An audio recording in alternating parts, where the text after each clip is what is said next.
Welcome to our very first live session, community sessions. We used to do that via Zoom beforehand, but we realized that, and it was close to the community only.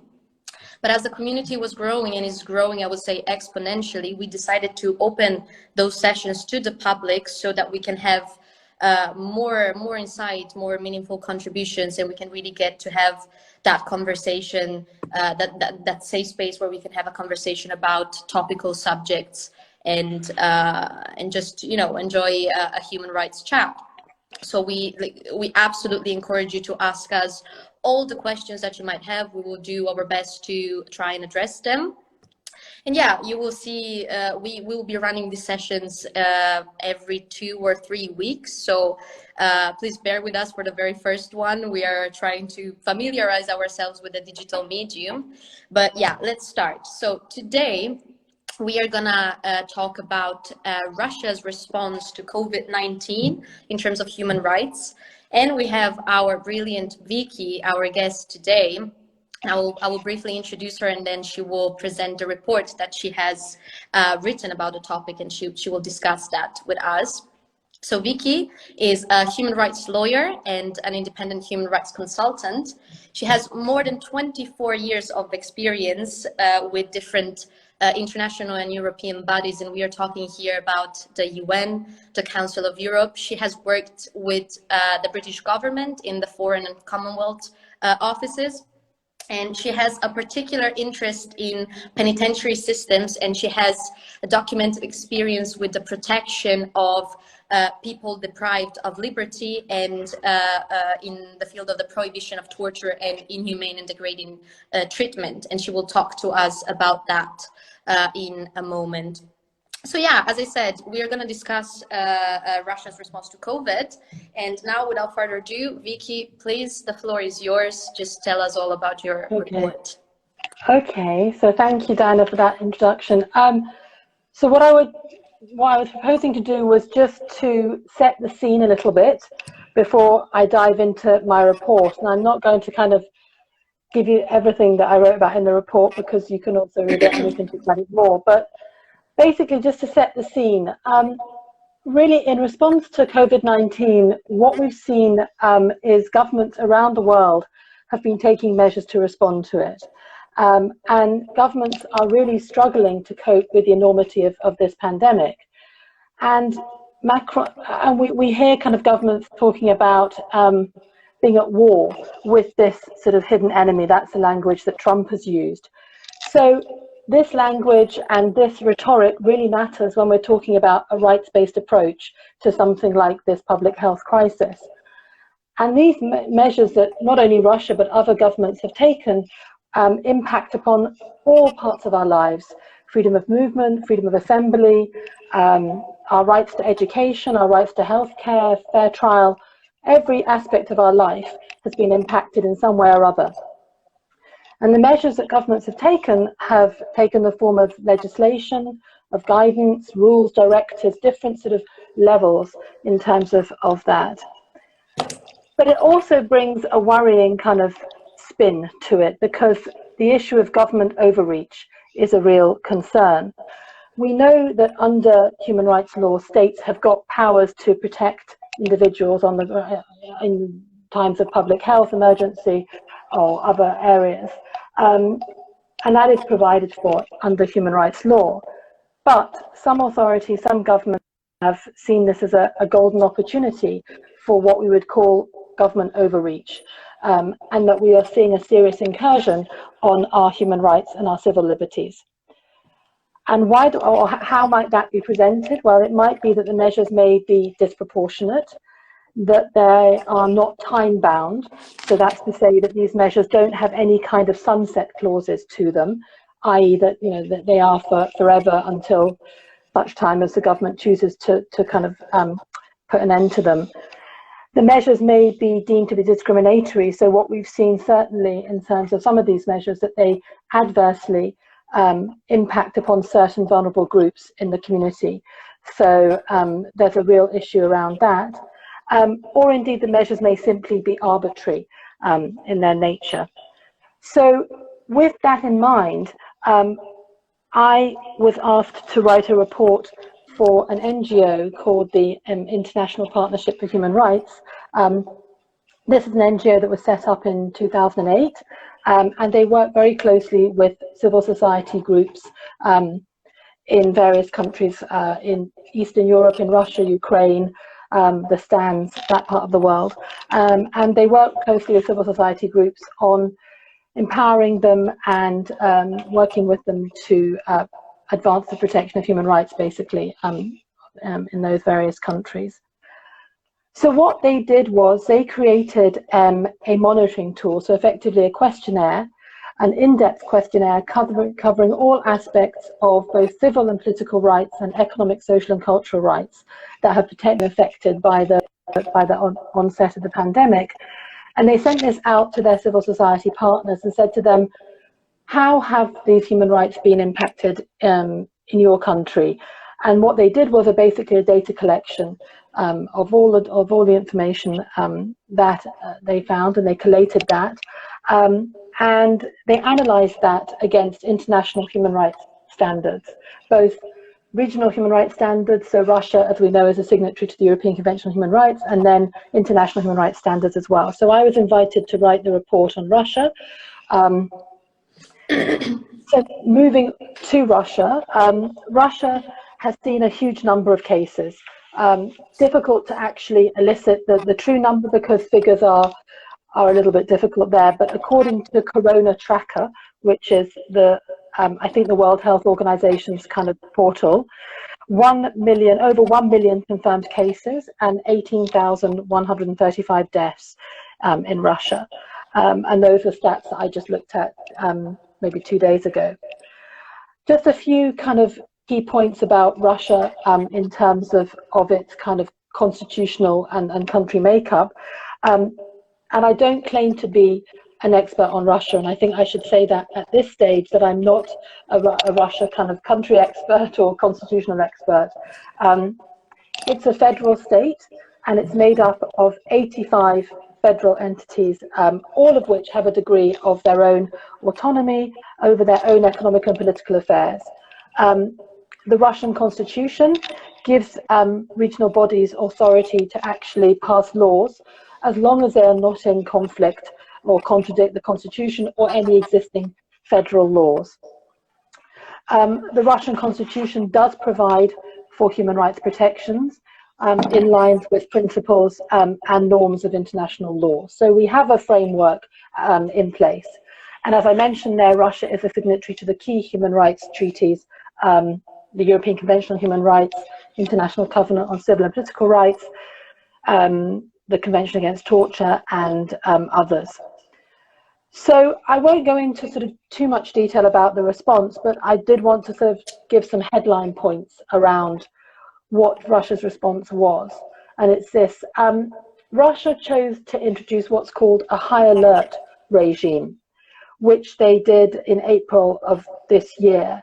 And a high alert regime was imposed or is imposed when there is a threat of an extreme situation. And make of that what you will, it's quite a nebulous sort of term there. But restrictions which are imposed under this particular regime shouldn't limit human rights and freedoms which are guaranteed under the Constitution. So there are some issues there. And subsequent to that, the government sort of introduced various amendments to its federal criminal code and to the Code of Administrative Offences.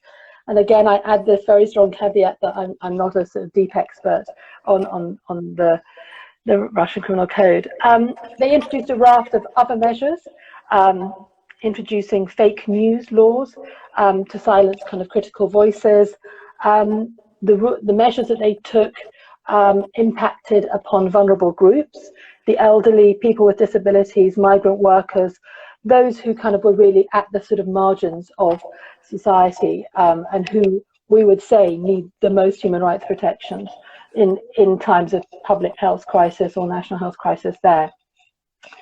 They also introduced invasive measures to track movements. Now, we know here we have track and trace.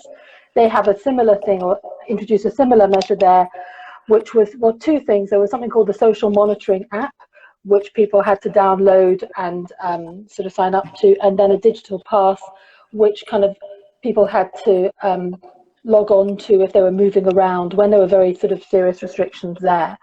So again, these raise questions around our privacy rights in terms of how much information do we give to the authorities, and how is that data maintained and kept and retained in a human rights compliant way.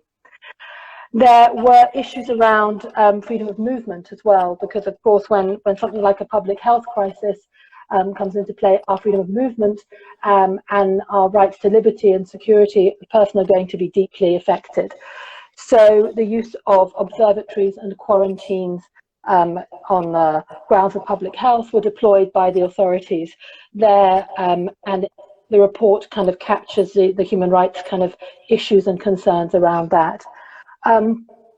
And then finally, sort of issues around, well, actually two different things, issues around fair trial and this notion of remote justice, which we've seen again being deployed not only there, but in lots of countries around how do we keep the wheels of justice turning in a way that sort of manages the pandemic, or in a way that kind of, you know, aligns itself with a pandemic there. So I think we've seen some measures there. We've seen what we can only call by trial by Zoom or other measures there, and how Russia kind of fared under that. And then, as Diana mentions, those who are without their liberty, so people in prison or who are deprived of their liberty. I won't say in prison because that's just one place where people are deprived of their liberty, but immigration centres or in a custodial setting. So that, I think, is all I'm going to say by way of introduction. The report is really a big piece of work. It covers it in great detail, but that's just to kind of whet your appetite in terms of what it covered. I think we've got already some questions. So, and I think I haven't seen them. I've just seen things flashing up. I don't know. It's Axa asking. Actually, I think it's interesting because it could be tied up with the UK as well. So she's asking, to what extent should governments be able to exercise that executive use of emergency powers without needing to consider human rights at every step of the way? And then she says, what does the international human rights law regime say about this? If you want to comment about that briefly. Okay, so I mean, first of all, any kind of type of incursion on our rights will need to be very carefully calibrated, and there will need to be real checks and balances on what the executive is doing.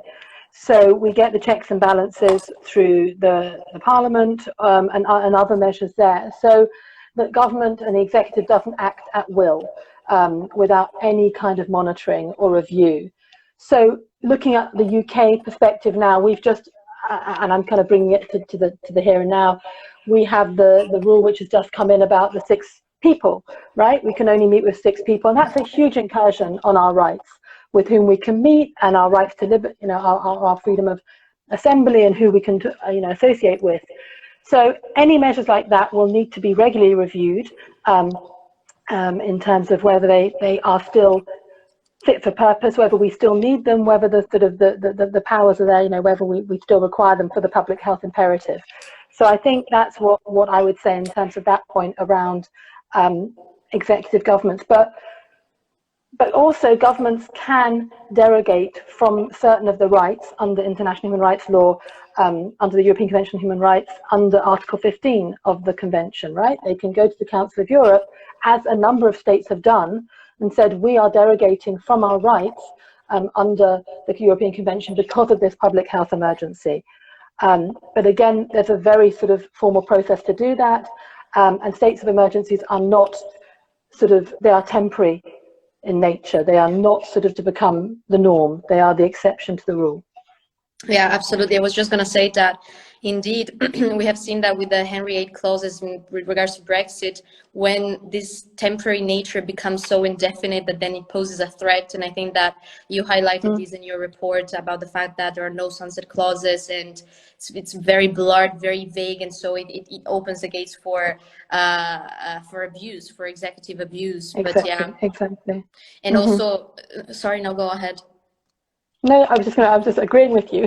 Yeah, no, I was just going to say that about the derogation, Article 15. I also think that that is particularly tricky because, of course, you have the state of emergency. So you have to have, when there is a public threat, a public emergency, public health emergency, you have to have a legal mechanism that allows for these derogations. But then it's so, once you have them in place, it's so easy to twist them and to get into the hole where, you know, there's no return. So yeah, absolutely. It's very, very tricky. Actually, I was going to ask you, since we mentioned state of emergency, and you said a high alert or high emergency thing with Russia. So I was reading through your report. By the way, they are asking, we are going to circulate the link of the report, so you will be finding that the report is approximately 45 pages long and is very easy to read. So I absolutely encourage you to read it. It's very nice, has a very nice executive summary at the start. So it gives you immediately a very solid understanding of what it is about. But yeah, so I was saying, you mentioned the high alert, but then the fact that an actual state of emergency in Russia was not proclaimed. So how does that work? How does, why there has been criticism in that regard, legally speaking? Yeah. So again, I mean, my understanding was, I mean, of course, it's a hugely kind of political decision to declare a state of emergency in any country because it immediately invokes sort of certain obligations and rights and obligations on states, as we've mentioned there, to maybe notify the Council of Europe there. But my understanding of why Russia did not declare a state of emergency here was that in doing so, it thereafter would flow certain claims for compensation from businesses and from those who basically lost out as a result of the pandemic there. So I think it was a carefully kind of calibrated issue on the part of the Russian authorities. But of course, the state of emergency, I think, would have given them more leverage or more leeway in terms of restricting rights. Whereas the high alert regime was a sort of, let's say, a slightly softer step for them to do that. And I think, again, under the Constitution, if it's a high alert regime, they can't limit rights and freedoms as they might be able to do under a state of emergency there. But if you know, when I was reading around on that particular bit of the report, there has been a lot of criticism around Russia's reluctance to, or unwillingness to, I'm not sure what it might be, to declare a state of emergency, where we've seen that in lots of other countries doing it.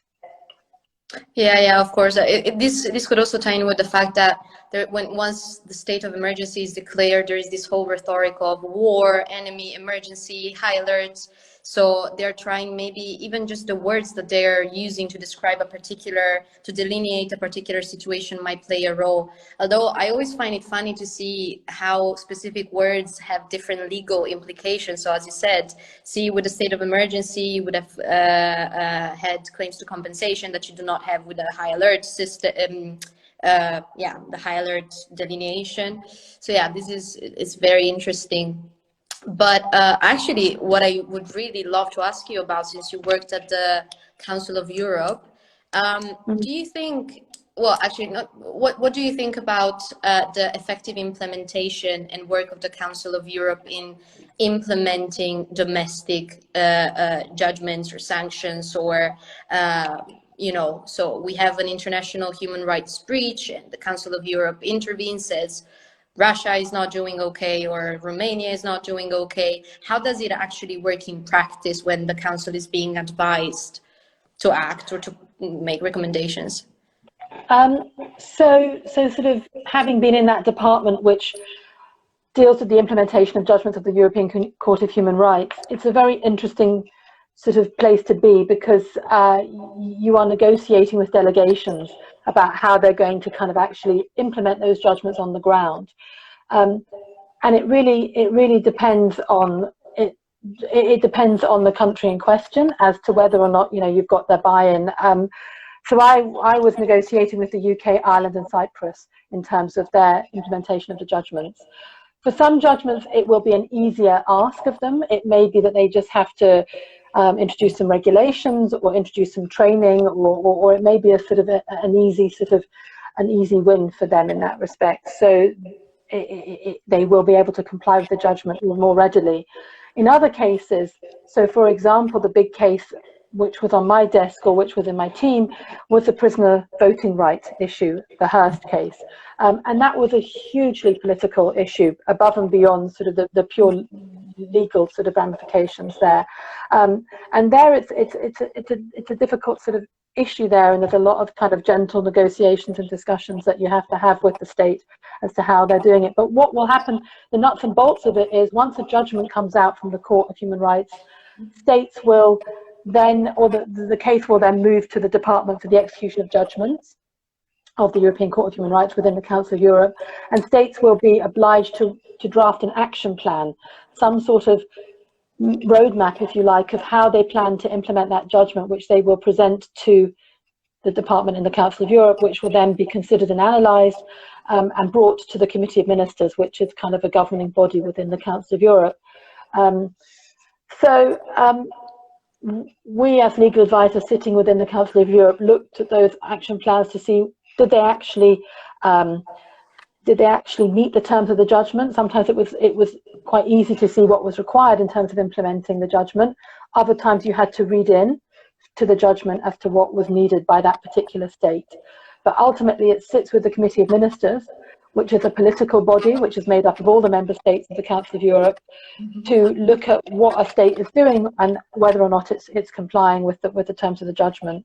We, as lawyers there, provided the analysis. Depends very much on the case, on what's happening on the ground in that particular country, the politics, the mood, and their attitudes towards the European Convention on Human Rights. When I was working there was a lot of rhetoric against the Council of Europe and against the European Convention, so it was not a popular thing. Yeah, I was just going to say, indeed, if you had any ideas for a potential, I wouldn't call it overhaul, but recommendation, or even just your personal view on what could be done to have a more effective way of administration. Because what I see is that, well, of course, it is very complicated because, first of all, there must be political will, and in general, the political sphere plays a huge role. Even when speaking about human rights, strictly legally speaking, there will always be an intrinsic political element. So, of course, it's difficult, but I think that there sometimes it gets, we almost engage into a paper exercise where it becomes too many recommendations, too many reports being written, too many back and forth between committees, and then factually, even with the draft executive plan that you just mentioned, but then what actually happens in practice. So I don't know if you have any idea of how we could move on forward or in the future. Yeah, I think for me, when I was sort of sitting in the Council of Europe, when I was trying to negotiate with the countries that I was working on, I think civil society organisations can be real drivers, and they can really push forward reform. So there was a mechanism whereby civil society organisations could write to the department that I was sitting in and sort of say to us, well, actually, the UK is not doing what it should be doing under the terms of this judgment, and this is why X, Y, and Z. So they can sort of bring these issues, they can kind of be shadow reporters, if you like, telling you what you're not being told by the government in terms of what they're doing or not doing. So they can sort of give you that assistance and that insight, but also domestically, they can push government to bring about change, or to actually adhere to the terms and the spirit of the judgments there. So I think that they can be very critical and very important in that respect there. But in terms of the governments and authorities themselves, it's very difficult because, you know, politics sits underneath all this and drives it. So it's very difficult to know what to say. Yeah, absolutely. We have another question here. So why is it important to think about this topic for a country like Russia, which is not known for its notable human rights record in the first place. Maybe that could also help in terms of thinking what the Council of Europe is doing with Russia and how we can. So if you want to. That's a really good question, whoever asked it. Why should we care about Russia? Because, you know, if states don't set an example to each other, then where do we go from there? So 100%. I'm always very careful about sort of ranking states in terms of their human rights records, because certain countries, you know, which appear to be bastions of human rights protection, if you scratch beneath the surface, they're actually not. And a case in point is Canada, which I've got a little bit of experience of there. You know, you think that that's kind of got you know, the best human rights protection in the world, but you scratch beneath the surface and it hasn't there. But at the end of the day, Russia is a signatory to the European Convention on Human Rights. It has signed up to the obligations under the ECHR, and as such is duty bound under international human rights law to comply with those obligations. So we should care, because it's a state that has you know, put its hand up and said, yes, we respect human rights. Well, then we need to see that you're actually doing that.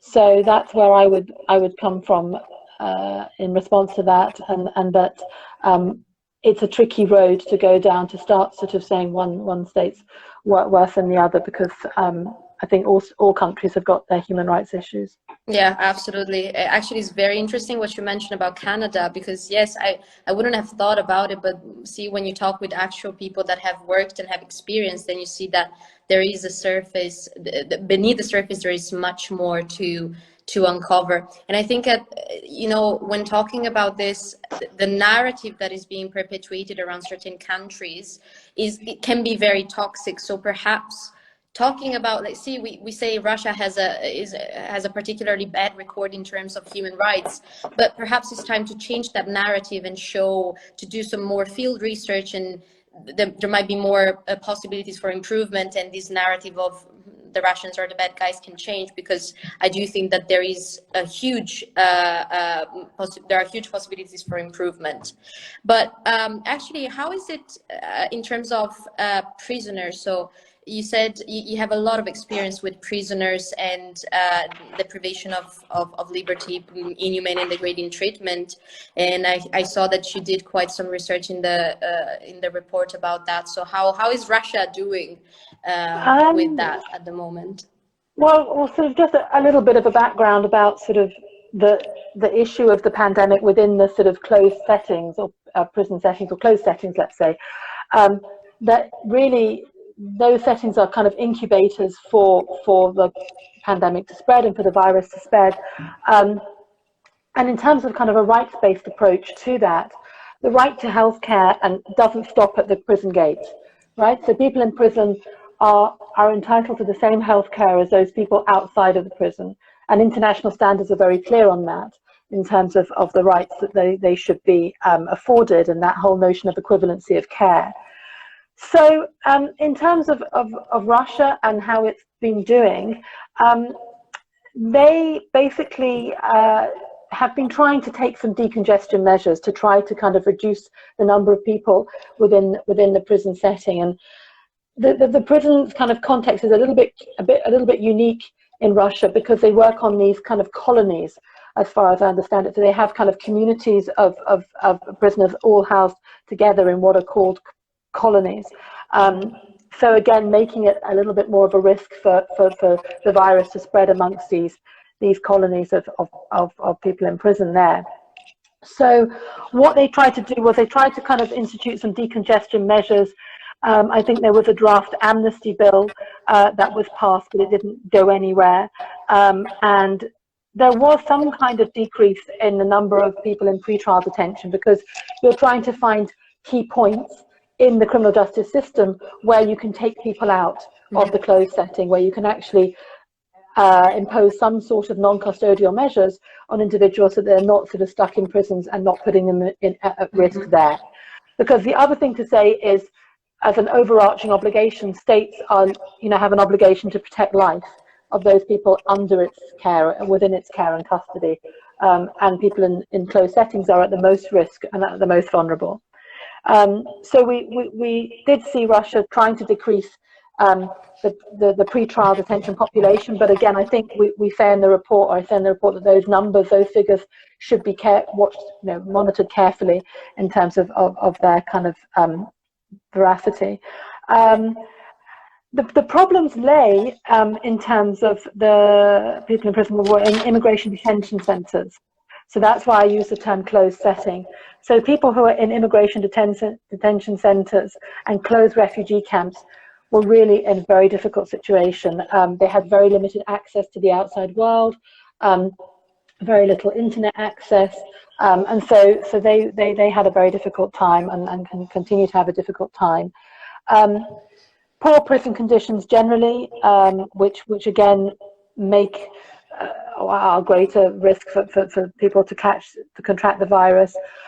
Visits were suspended, so family visits, people could not receive family visits. So again, when you're talking about international human rights standards, contact with the outside world is hugely important there.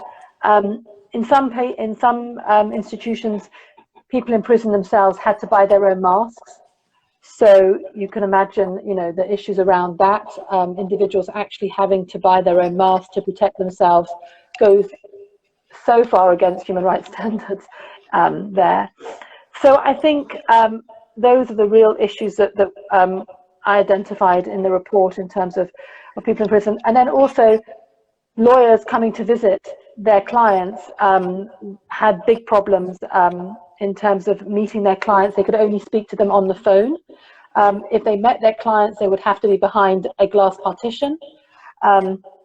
And they would have to, the legal representatives, the lawyers, would have to buy their own PPE to come in and visit. It wasn't provided as of right.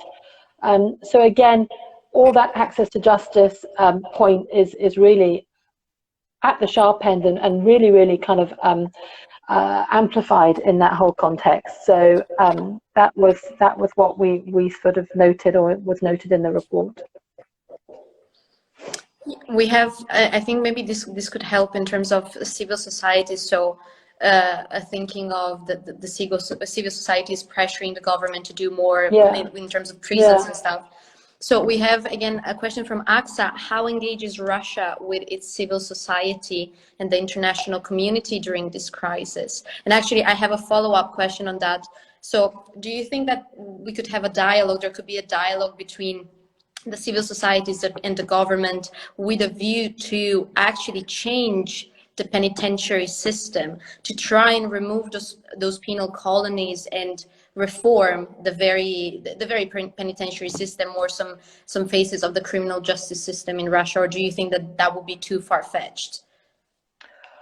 So part one of the question, I don't have an intimate enough detail of kind of the civil society sort of set up in Russia there, but certainly in certain areas of human rights, the civil society organizations have been very, very severely restricted, and individuals working in those organizations have been personally attacked or at risk there. So civil society voices, I think, have had a very difficult time in Russia, and more so now, probably particularly acutely during the pandemic. That said, the organization for whom I wrote this report has close relations with certain civil society organizations, because that's how we got our information, that's how we got our evidence base, was through these civil society organizations. But as I say, they have had quite some difficulty in operating in terms of certain issues that they cover. And your second point, there again, I mean, I think there will be civil society organizations in Russia working specifically on prisoners' rights, dignity behind bars, and who will be advocating on those issues. And so it's important to prop those organizations up, to support them in their endeavors, because it's vitally important, valuable work.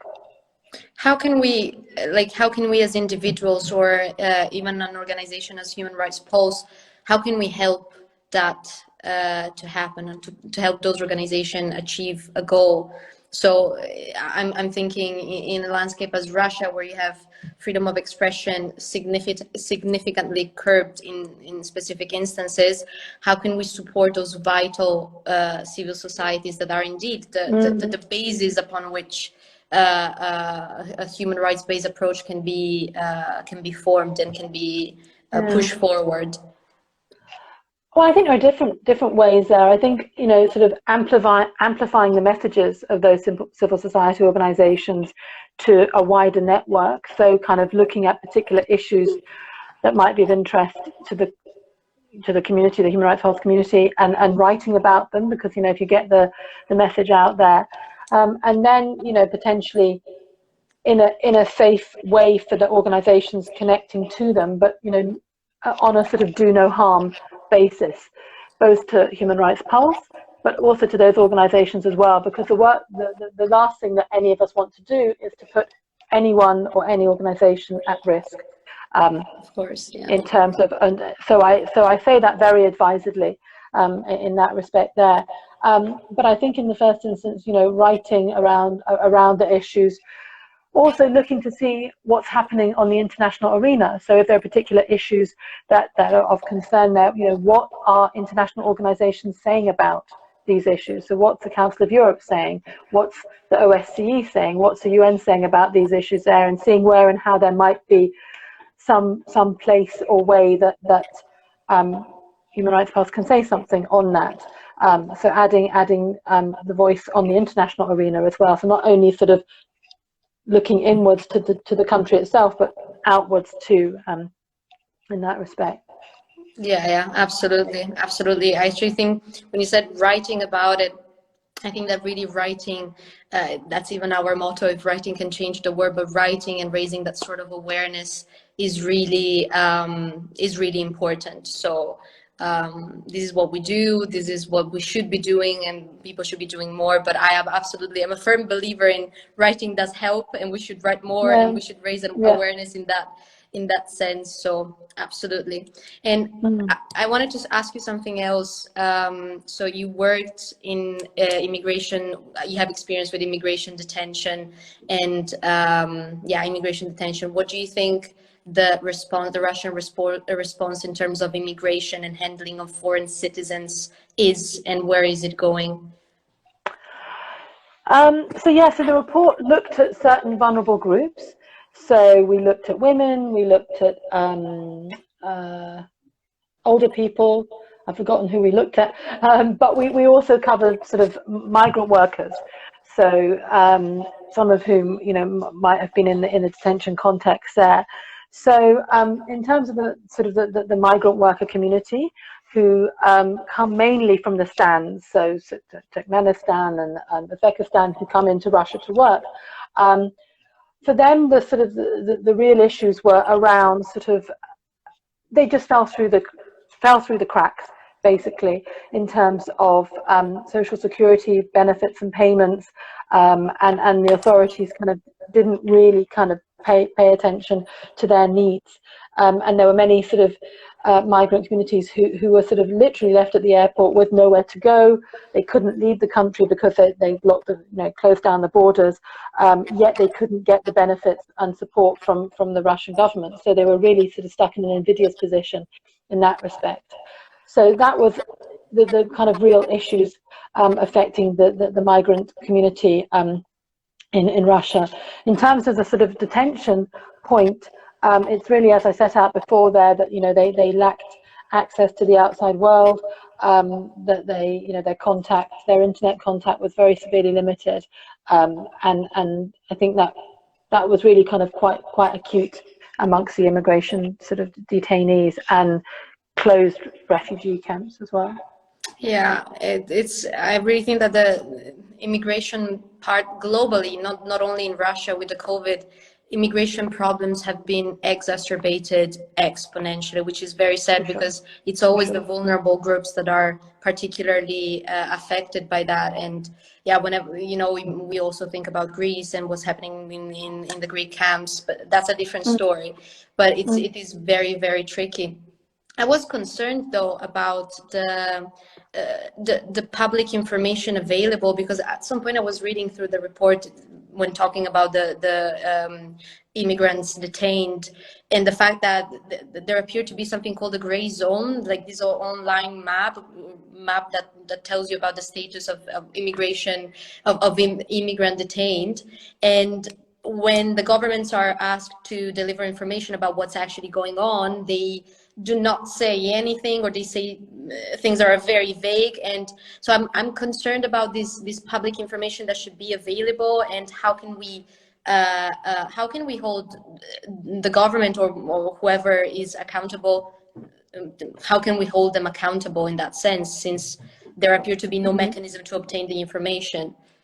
Yeah, and this was something that we certainly picked up on in the report there, around sort of that access to information to the kind of left behind, if you call them that. And I don't like to use that term, but those vulnerable groups who really need to know, you know, about sort of any public health measures and things. So I think, you know, again, pressure can come from NGOs, and it felt like to me that NGOs were sort of filling that gap in terms of the information gap, if you like, for where the government sort of wasn't providing it, the public health information there.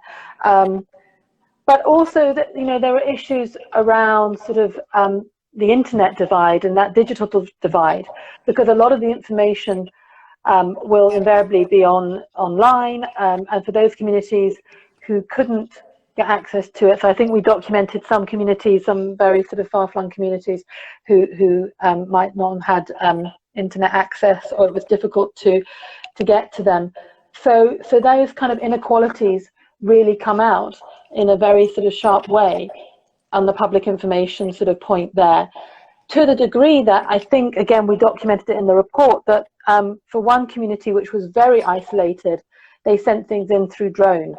They kind of dropped in things through via a drone, because that was the only way that they could kind of get to them. Maybe I don't think they had internet access. So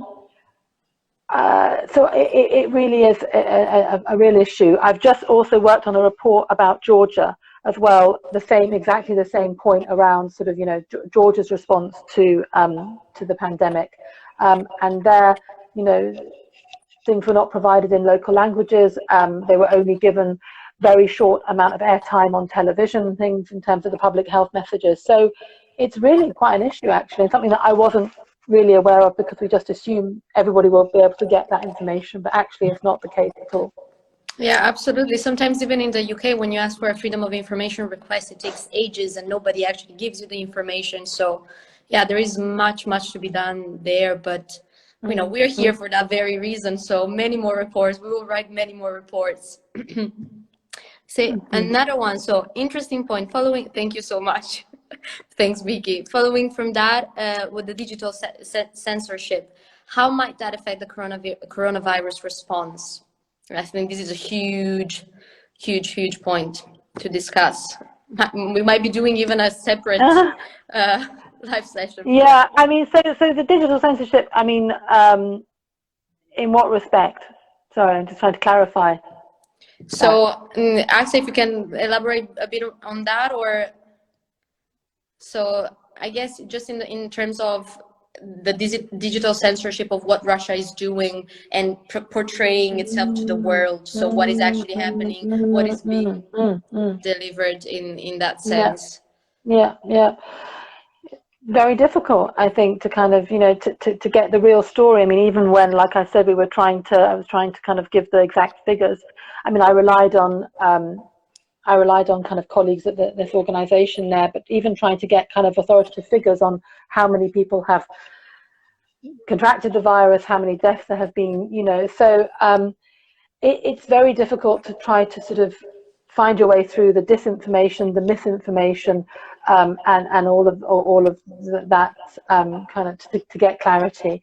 And again, that's where you have to rely on partners, credible partners, who can provide you with kind of proper information or as authoritative information as you can, to write, to be able to write a report like this. So that's why we relied on those civil society partners there. But it's an issue that is pervasive not only in Russia but other countries as well, in terms of getting correct information in a public health crisis. And I think the first thing that goes in a public health crisis is probably truth. If we think about how many conspiracy theories are flying around at the moment about the pandemic and what's the truth, what's the true information, and I don't have an answer for that. I think we have to cross-check and triangulate information. Absolutely. So we kind of know. Yeah. Yeah. Actually, how long did it take for you to obtain the information, and how long did it take to write a report, and how did you find it to collate all the information that you got from the organizations and those partnerships? I had a bigger report. So I had a 70-page report, which I was drilling down the key sort of points into the smaller report. So I didn't go out to the civil society organizations myself. Okay. The organization that I wrote this report for did that, and then I had the kind of big 70-page report with all the findings from from on the ground, and from that I had to distill the key points and the key messages there. In terms of how long it took me to write, maybe you shouldn't have asked that. I don't know. I'm sorry. I was under quite a lot of pressure to do it. I think I turned it round in about sort of 10 days, 2 weeks, something like that. I didn't have a long time to write it, and the information was constantly changing all the time there. So I was working from something. I wasn't kind of doing the empirical research myself. Yeah. I was kind of doing the sort of, as I say, distilling from the big report into the smaller report. I say smaller report, it was 45 pages long. So I had something to work from. But what I was doing was putting the human rights lens through it. So I was looking to see whether or not Russia had complied with international human rights standards. So looking at where the breaches might be. Would you write another one after the pandemic, I wouldn't say ends, but at least slows down, or we reach some sort of a stale point? Would you write another assessment on how Russia is recovering from it, for example, or whether some improvements have been detected? More work for Vicki. If somebody paid me to do that, I'll do it. But joking apart, it would actually be very interesting to kind of do a sort of monitoring evaluation of how actually any country has done, not necessarily Russia, but how have they recovered, and have they recovered better, and in what way, and where and how have human rights been either kind of reinforced or just kind of forgotten. So I think there's definitely a place for something like that. But given the fact that we don't know how long we're going to be in this kind of strange place, I think it's. But what I think we need to have is constant sort of checks and balances in terms of how a government is doing, and that's what I said right at the start there about that kind of constant sort of ongoing review of our executives and what they're doing, and whether the public health crisis still mandates these measures, because these are really, really quite extreme measures and infringements on our liberties, on our civil liberties. So we need to know that the public health crisis still requires that. Yeah. What do you think is the most important body or organ to carry out this review in terms of, be it for Russia or other countries? So to have these check and balances, what do you think that is the strongest point in whatever government, whatever country, I think domestically, I think it's got to be sort of the parliaments, because they will sort of take, parliaments and the judiciary as well, because if we can judicially review actions of our governments, then we are saying to the government, we think you're acting ultra vires, or we think you're acting outside of your sort of remit there. So I think it's a pincer approach from both parliaments and from the judiciary in that respect. And then it's things like national human rights bodies and national human rights institutions who have a mandate to kind of to check on government powers. So it would be something like the Equality and Human Rights Commission, for example, here. It would be something like, an equivalent body in other countries there.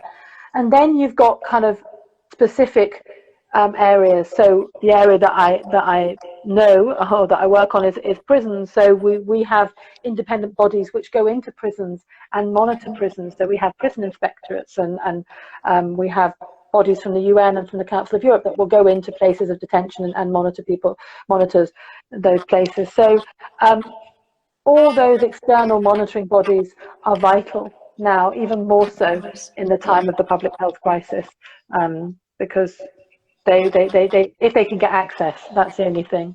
Yeah, absolutely, 100%. If I don't know if anybody has any other questions, I'm gonna browse a bit. See if anybody has. Nothing for now. I'm gonna ask you, Vicki. Vicki, so as a public information for everyone, Vicki is a career mentor also. I haven't mentioned that at the very beginning. So she's so experienced that she's providing her skills to help young professionals in outlining their careers in human rights. So Vicki, do you have any piece of advice for young professionals, students, or even seasoned lawyers to what can we do to make things better? Well, I think the first thing we have to have is passion and hope, right? If we don't have that, we don't have anything. So, and I say that quite genuinely, because the stuff that we're dealing with, all of us in our everyday lives, is tough, hard stuff, right? When you're working on human rights issues. So I genuinely think that if we have that passion and drive, then we can bring change.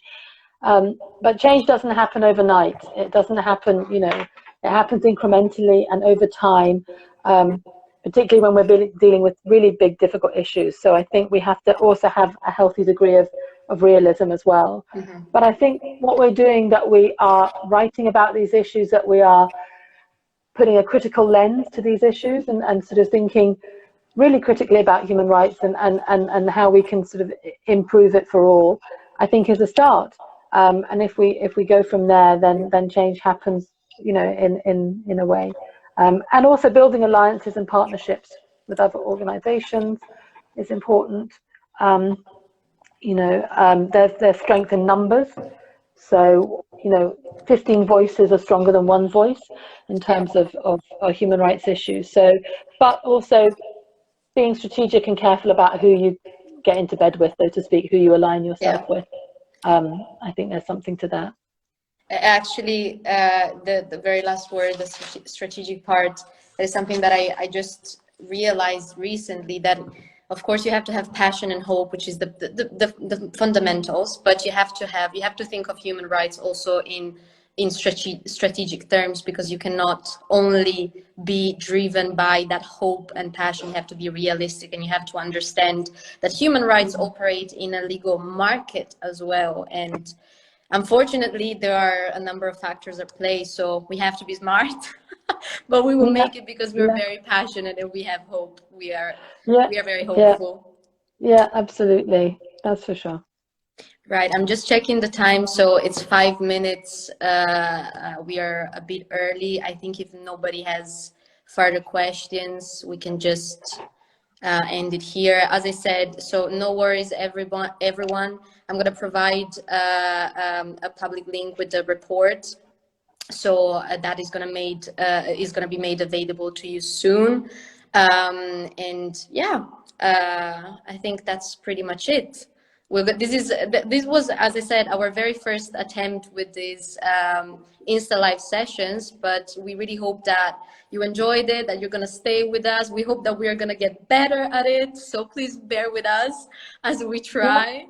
Yeah, it's great fun. Good fun. It's really good fun, I have to say. Like as I said at the beginning, like once you start with it, I'm like, oh yeah, I'm going to have more conversations like this. So yeah, I wish everyone a lovely evening, or I don't know if you are somewhere where it's morning, a lovely morning and a lovely day in general. And I hope to see you soon. Bye, yeah, thank everyone. Thanks. Cheers. Bye. Bye. Bye. Bye. Bye.